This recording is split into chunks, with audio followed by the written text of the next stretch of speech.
अस्सलाम वालेकुम। ड्रामा से लीडर जिसमें रुबाब शाहिदा से मिलने जाती है ताकि उसे पैसों की ऑफर करके उसका वोट खरीद सके, लेकिन वहां उसे शाहिदा की जगह मंसूर मिल गया। उसे देखकर रुबाब तो बहुत हैरान होगी। वो मंसूर से कहती है कि तुम यहाँ पर क्या कर रहे हो, मैं तो यहाँ शाहिदा से मिलने आई थी।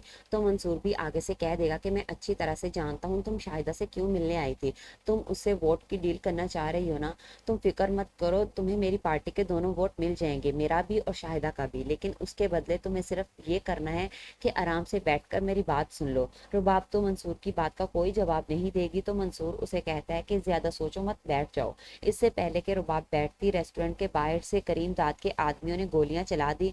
मंसूर नीचे हो गया था इसलिए उसके कोई गोली नहीं लगी, लेकिन रुबाब के कंधे पर गोली लग गई। मंसूर तो रुबाब को लेकर फौरन अस्पताल जाएगा। उधर आगा वासिफ को भी खबर मिल जाएगी कि रुबाब पर हमला हुआ है और उसके गोली लग गई है। तो वो परेशान हो गया। वो जेल से ही किसी को फोन करके कहता है कि मुझे अभी और इसी वक्त अस्पताल में पुलिस चाहिए, और मंसूर को मेरी बेटी से दूर रखो, क्योंकि मंसूर करीम दाद से भी ज्यादा खतरनाक है, वो मेरी बेटी को नुकसान पहुंचा सकता है।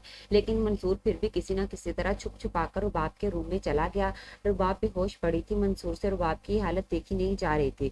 वो तब तक रुबाब के पास ही बैठा रहेगा जब तक रुबाब को होश नहीं आ जाता। शायद उसे वहां खबर मिले कि करीम दाद का आदमी शफीक अस्पताल में घुस आया है, रुबाब की जान को खतरा है। तो मंसूर फौरन रुबाब का कमरा चेंज करेगा। वो रुबाब को एक कमरे से दूसरे कमरे की तरफ लेकर जा रहा था। रास्ते में शफीक के कुछ आदमियों से मिल गए। मंसूर तो उनसे गन छीन लेता है और उन्हें कहता है कि यहाँ से चले जाओ वरना मैं तुम लोगों को भी जान से मार दूंगा। थोड़ी देर बाद शफीक खुद अपने कुछ आदमियों के साथ रुबाब के कमरे में आता है, लेकिन रुबाब वहां पर नहीं थी। शफीक रुबाब को पूरे अस्पताल में तलाश करेगा, उसे रुबाब तो नहीं मिलेगी लेकिन मंसूर जरूर मिल जाएगा। शफीक और मंसूर के दरमियान गोलियां चलेंगी। शफीक जब मंसूर का मुकाबला नहीं कर पाएगा तो वहां से भाग जाएगा। रुबाब तो मंसूर का शुक्रिया अदा करेगी कि तुमने मेरी जान बचा ली। अब हो सकता है कि रुबाब को मंसूर की बात पर यकीन आ जाए कि उस रात इसके साथ भी धोखा हुआ था। असल कसूरवार तो उसका अपना बाप और करीम दाद है। थोड़ी देर बाद आगा वासिफ भी अस्पताल में पहुंच गया जाएगा। वो तो मंसूर को अस्पताल में देखकर उसका गिरेबान पकड़ लेता है और कहता है कि तुम यहाँ पर क्या कर रहे हो, कहाँ है मेरी बेटी। तो मंसूर अपना गिरेबान छुड़वाता है और उसे रुबाब के कमरे का बता देगा। तो व्यूअर्स, ये थी हमारी प्रिडिक्शन। आप लोगों को क्या लगता है, क्या जान बचाने के बदले रुबाब मंसूर की तरफ से अपना दिल साफ कर लेगी या फिर नहीं?